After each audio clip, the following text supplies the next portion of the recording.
torch is passed from Valentino Rossi. 1 year on from him saying farewell to MotoGP, and all of us saying grazie vale.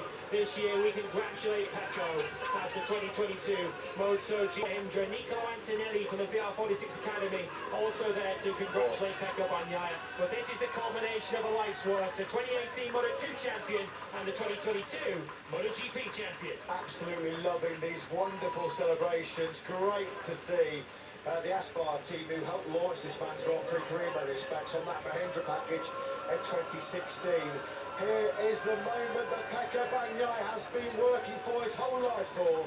There is the number 21, of course, it's 21 plus 42, his previous race numbers, which added up comes to his full set for Pecco Bagnaia. But as you mentioned, it's only about numero uno, P1 for Pecco Bagnaia.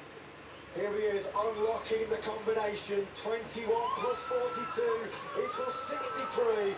And that is the perfect combination for Pecco Bagnaia and Ducati as he starts to soak up the biggest moment of his life. Pecco Bagnaia, you are the MotoGP World Champion in 2022. He's got the World Champions t-shirt on. He's about to fit himself with the golden helmet after a golden season for him and Ducati. As we said, he's won more races, taken more podiums, led more laps, had more poles and front rows than anybody else in this year's MotoGP World Championship. The biggest comeback in Grand Prix history. This man gave his all. Great to see former 250cc World Champion Olivier Jacques there on the left-hand side of the screen. He's coming to congratulate PB63. He gave his all. I think it's fair to say that the Yamaha has not been at the consistent level of performance as the Ducati has this year, but take nothing away from the plaudits. The adulation will go to Pecco Bagnaia.